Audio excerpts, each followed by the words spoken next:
Muy buenas totaneros y totaneras, hoy en totana.com nos encontramos en un sitio que todo el mundo conoce, pero que muchos no han tenido el placer de visitar todavía.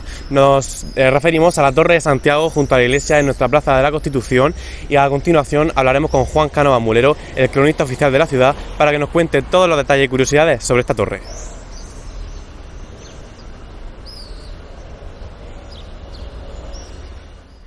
Bueno, pues lo primero de todo, Juan, nos gustaría que nos cuentes si esta torre se puede visitar. Bueno, efectivamente, la Torre de Santiago está musealizada después de un proceso de restauración que se llevó a cabo en 2007. Pues se intentó darle un argumento, ¿no?, de tal manera que el visitante pueda un poco entender la historia de Totana, la importancia que tiene la fe dentro de la configuración de la propia realidad urbana, y luego también conocer nuestra raíz y nuestra historia. Sí que es visitable, no hay ningún problema. Hay que canalizarlas, porque no es de visita libre, es una visita guiada. Hay que canalizarla a través de la oficina de turismo. En la oficina de turismo, pues los interesados se van anotando, y luego pues hay ciertos días que se hacen las visitas, y luego, bueno, pues si también surge alguna, pues de modo imprevisto y se puede organizar, no hay ningún problema. Solemos hacerlo con bastante facilidad. El caso es, bueno, que la torre esté abierto al conocimiento, al interés de los vecinos y de los que nos visitan. Por supuesto que sí. Oye, ¿y cuándo se construye esta torre? Bueno, pues el Templo de Santiago, que se construye entre 1541 y 1567, le faltaba algo, ¿no? Porque ya los vecinos en ese momento, el espacio de la torre tiene un gran valor simbólico, no solo porque es un elemento, digamos, distintivo de la propia edificación, sino porque el campanario, el sonido de las campanas, también forma parte de la identidad cultural de los pueblos. Entonces, a principios del siglo XVII, después de, bueno, un proceso complejo de peticiones a la Orden de Santiago y de pedir varios proyectos a diversos maestros de obras de la región, pues se termina en torno a 1607 y 1608, ¿no?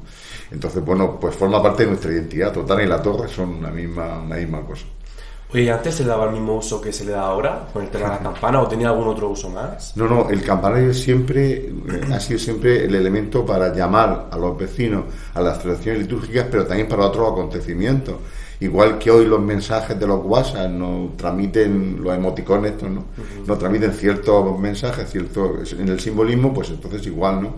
Los sonidos de las campanas transmitían más cosas. Llamaban a la oración, llamaban a las celebraciones.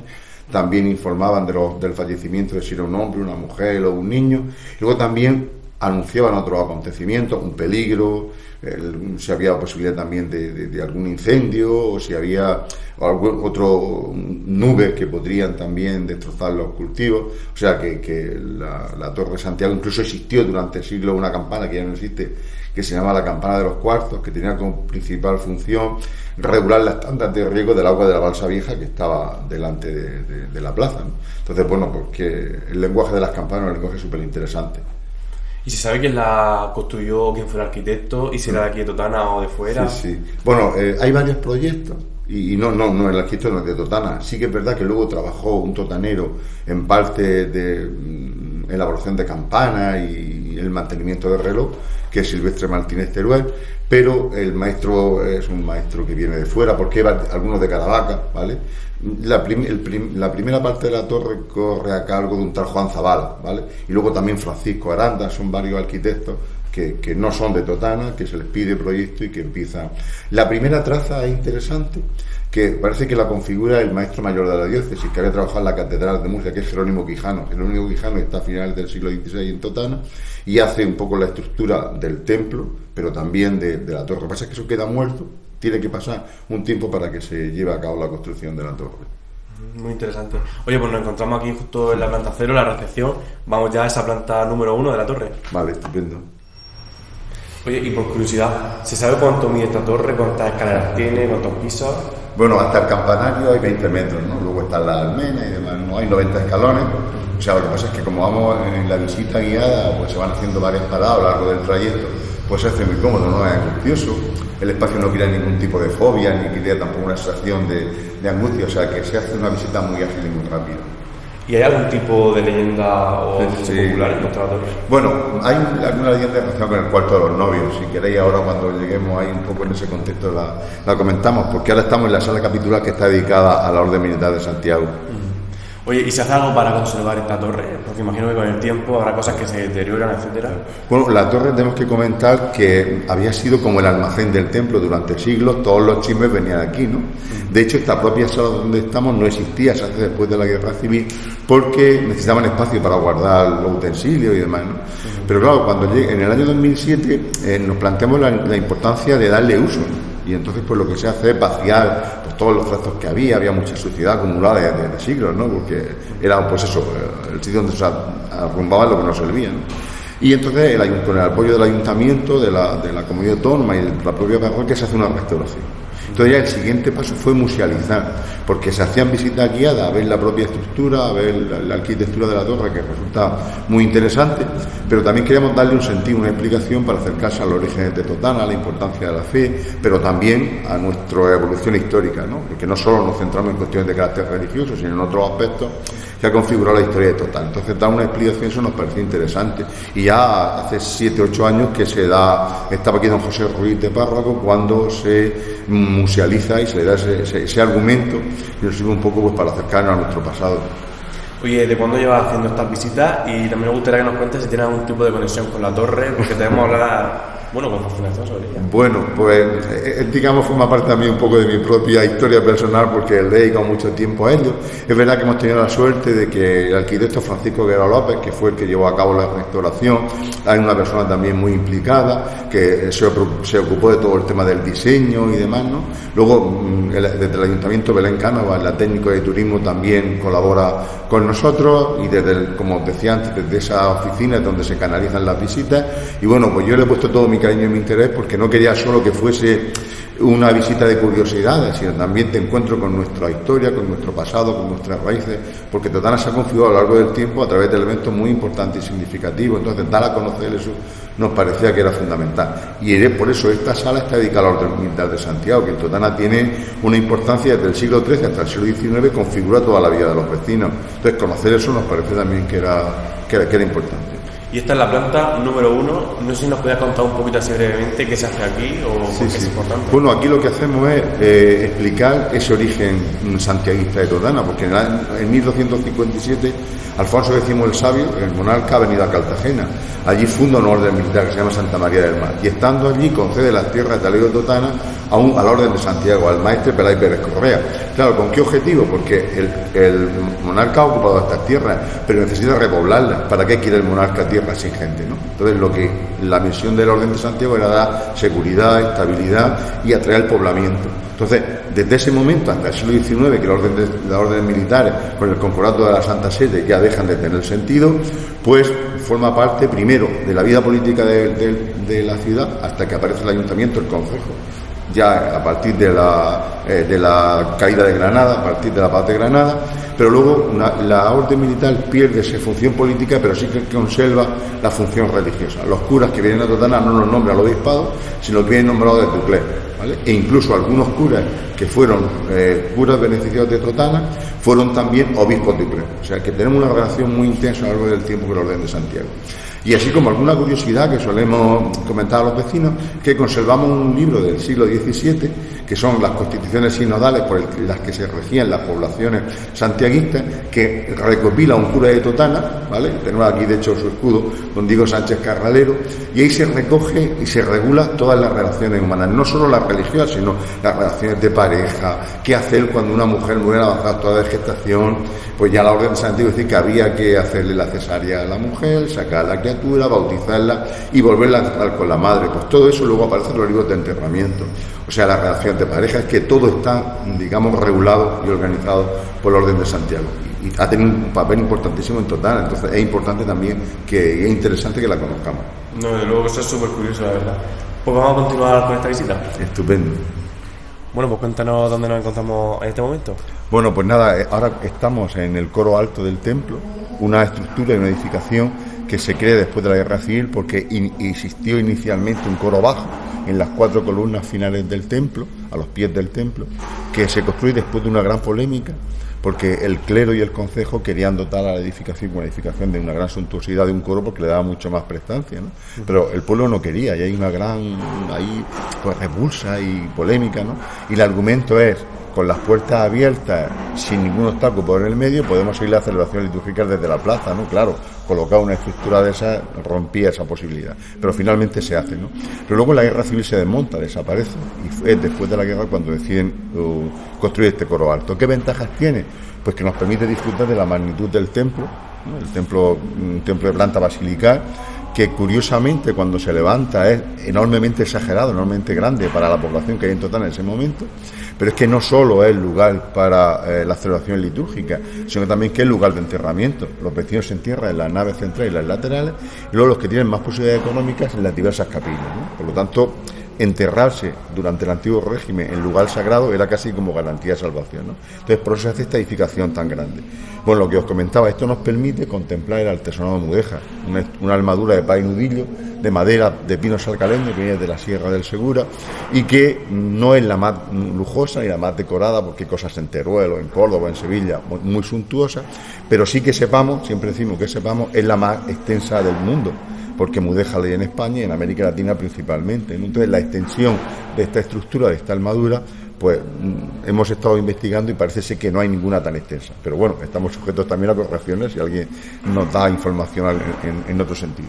Bueno, lo comentaba, aparte de esta principal estructura, que es muy sencilla, porque tiene solo una pequeña decoración en los pies, en la cabecera, y una lacería que la atraviesa con el lazo de 8, que es un lazo muy simbólico, pues también desde aquí podemos contemplar el retablo barroco, un retablo que se hace a mediados del siglo XVII, en torno a 1670-72, está un escultor que está trabajando entre Alicante y Granada, que se llama Antonio Caro el Viejo.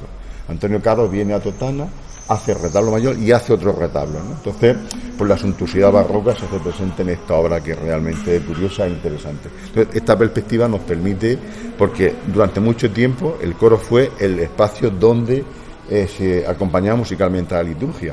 Pero después del Concilio Vaticano II, el concilio lo que propone es que el coro esté cerca del pueblo, cerca de las celebraciones, y deja de usarse para eso.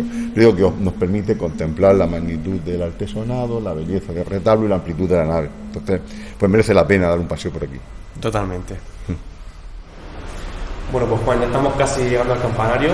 Ahora mismo nos encontramos en el cuarto de los novios y no puedo no preguntarte por qué se llama el cuarto de los novios. Pues efectivamente estamos justo en la mitad de la torre, ¿no? Esta sala tan amplia, con esta plenitud del ladrillo, que a pesar de la cantidad de ladrillo que la conforma no da sentido de agobio, sino que era una sentido bueno, de elevación, de perfección, de belleza, ¿no? Pues era una de las salas que constituían la Torre de Santiago. El nombre del cuarto de los novios, bueno, pues hay una serie de leyendas, hay varias versiones, ¿no?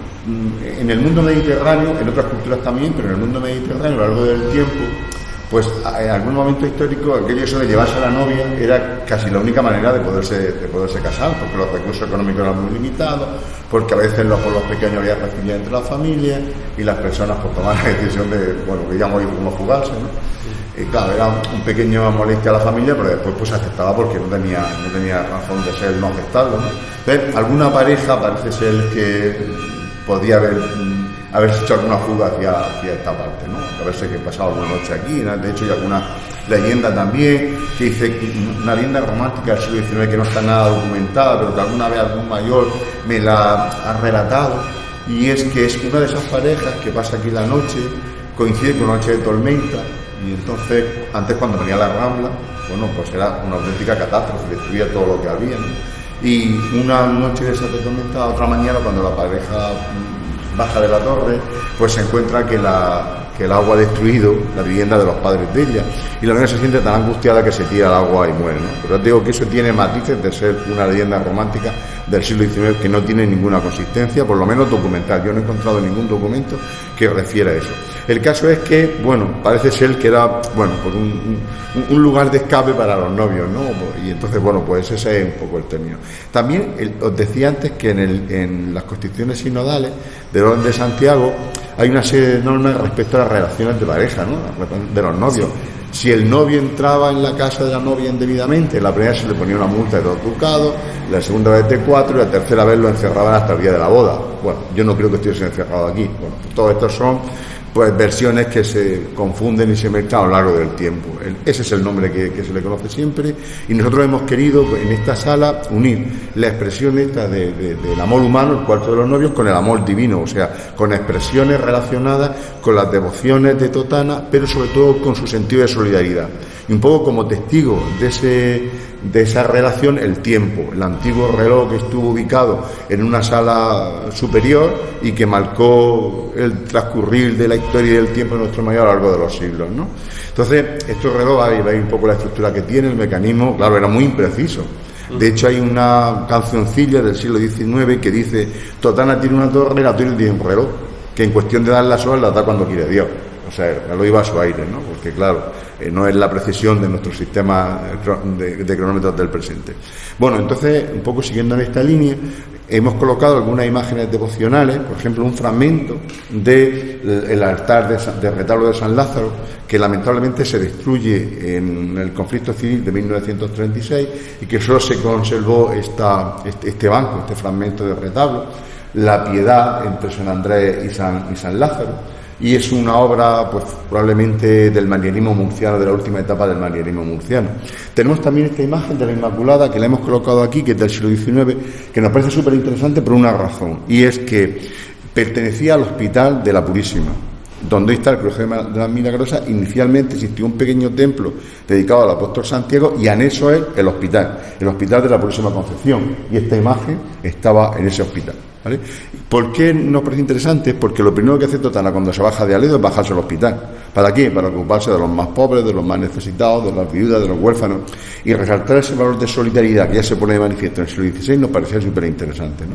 Luego tenemos aquí un ciclo pictórico que también es muy meritorio, y aquí tenemos las puertas de una armario de la sacristía de Carlos Evangelista, ¿no?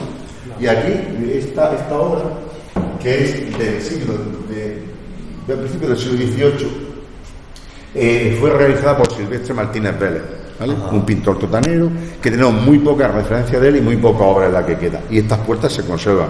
Y luego tenemos aquí una imagen ya del siglo XVIII que es súper interesante y que probablemente la pinta su hijo, Silvestre Martínez Teruel. Silvestre Martínez Teruel, lo he comentado antes, que tiene un gran protagonismo en la historia urbanística de Totana. Era relojero, era campanero, es el que hace toda la trayectoria para traer el agua desde la Carrasca, en la Sierra de Espuña, hasta la Fuente de la Plaza. De hecho, el ayuntamiento decía que era hábil en todo género de menestería, y está dedicado a los santos de Totana, ¿vale? Esto también un poco legendario, los santos mártires de Totana, que parece ser que pertenece un poco a los cronicones, y que ya en el siglo XVII algún fraile del convento de Sevilla, de un convento carmelita de Sevilla, le había escrito a un gobernador de la zona diciendo que Totana en la época de las persecuciones romanas tuvo 40 mártires. Claro, eso suponía una comunidad importante, pero eso no tenía consistencia porque no había esta realidad de comunidad en Totana en ese momento, no estaba documentado. Por lo tanto, eso queda en el olvido. Pero un siglo después, en el siglo XVIII, un jesuita, el padre Bartolomé Pajarilla, ya dice que no son 40 sino que son 8, y les pone nombre a 4: Eusebio, Neón, Leoncio y Longino. 4 compañeros naturales y patronos de la villa de Totana. Nunca fueron patronos, no llegaron a serlo. Entonces esta obra se la encarga el ayuntamiento a este pintor. Y luego tenemos también, para rematar este ciclo pictórico, la imagen de San Vicente Ferrer, que es de la hija de Silvestre Martínez Vélez, ¿vale? Teruel, perdón. Por eso tenemos el abuelo Silvestre Martínez Vélez, el hijo Silvestre Martínez Teruel y las hermanas pintoras, con esta María Josefa Martínez Aledo, con esta imagen de San Vicente. Encontrar una pintura de finales del XVIII filmado por una mujer, una cosa rarísima. O sea, entonces no solo tiene el interés de la obra, sino también un poco que esté filmado por una mujer. Entonces, pues una obra realmente interesante. Entonces, un poco poner de relieve también esta trayectoria de artistas locales que estuvieron trabajando pues para las demandas de la localidad, y no solo de Totana, sino de Lorca, de Alhama, de las poblaciones del entorno. De hecho, María Josefa Martínez Aledo, que es la nieta y la hija de estos pintores, en la iglesia de Bullas tiene también unas pechinas dedicadas a los evangelistas, ¿vale? Por todas estas cuestiones creemos que es interesante que se puedan conocer. Claro que sí. Pues ya nos encontramos en el campanario. Nos gustaría que nos cuentes un poco cómo funciona a día de hoy esto, cuántas campanas hay, qué utilidad tiene. Bueno, pues efectivamente, como comentábamos antes, el campanario de la torre es el símbolo de Totana y el templo y de la ciudad. Parece que incluso alguna vez comentaron un poco así a nivel simpático, que cuando desde el ayuntamiento intentaban regular el tráfico, ¿no?, para que no pasara por la plaza, nos cuesta mucho no pasar por la plaza. Porque los ciudadanos tenemos como muy interiorizado pasar por la plaza y ver la torre, ¿no? Entonces este simbolismo, pues en el campanario se ubican una serie de expresiones de sonido que han conectado a la población con la realidad de los acontecimientos que pasaban en la ciudad, ¿no? Pues cada una de las campanas tiene una gran expresividad, porque no solo servían para convocar a la celebración de la Eucaristía, sino que también servían para convocar a los vecinos ante otros acontecimientos, pues por ejemplo a procesiones, pero por ejemplo también a momentos de rogativas, también a entierros. Los sonidos eran distintos, si eran de hombre, de mujer o de niño. También cuando había peligro de tormenta y que hubiese granizo y pudiese destrozar los cultivos, se tocaba un toque con una serie de oraciones para un poco minimizar el posible daño de las nubes. También estaba el toque de arrebato, que servía pues para comunicar a los vecinos que había que acudir a echar una mano porque había algún peligro, un incendio, cualquier cuestión de este tipo. Entonces la torre está cargada de simbolismo, y el campanario también nos permite ver un poco la estructura urbana de la ciudad, de la población. Estamos en el casco histórico, y desde aquí observa una cosa súper interesante. No solo nos conecta con el Mazarrón, ¿no? Y por ejemplo, durante mucho tiempo, cuando había peligro de ataques de piratas berberiscos a la costa, se encendían fogatas que desde aquí se veían y se salían a auxilio de ellos, ¿no? De Mazarrón y de Cartagena, pero fundamentalmente de Mazarrón. Pero también desde aquí observamos que en una época de dificultades sanitarias y con pocos recursos para afrontar la enfermedad, cuando había algún tipo de epidemia, lo que se hacía era convocar siempre a la divinidad, ¿no? Hacer oraciones de rogativas, oraciones de protección y demás. Y Totana también se rodea de edificios religiosos, un poco como un espacio de protección. En la antigua Grecia se llamaba el témenos. En torno al templo se configura un espacio que me da seguridad, que me da protección y que me hace sentirme bajo el amparo de lo divino. ¿Qué hace Totana entonces?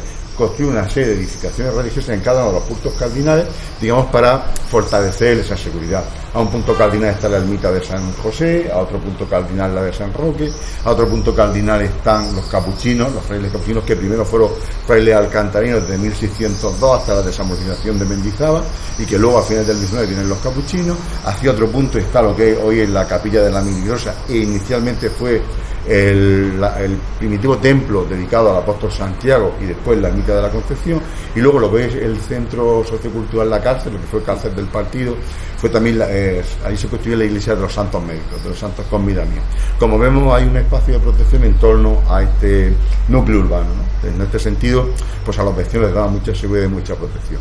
En cuanto a las campanas, pues tenemos algunas muy interesantes. Por ejemplo, la campana de la hora, la que escuchamos, la que toca cada vez que da la hora, ¿vale? Que da dos veces. Primero dan los cuartos y después las horas con los cuartos, y después solo las horas, ¿no?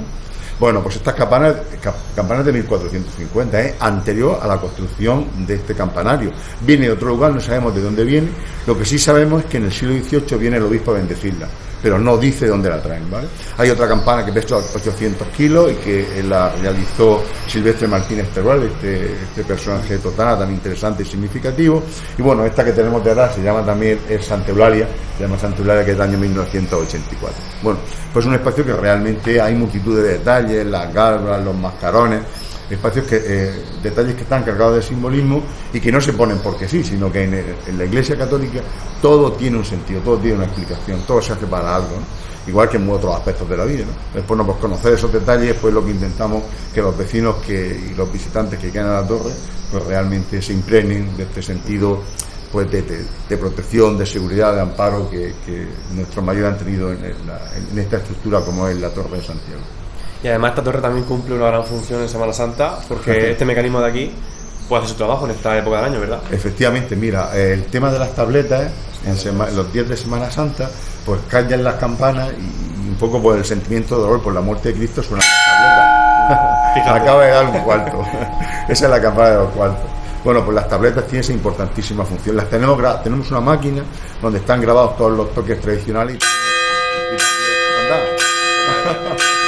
Bueno, ahora va a tardar un poco, ¿no? Está el segundo misa, no me acordaba de eso.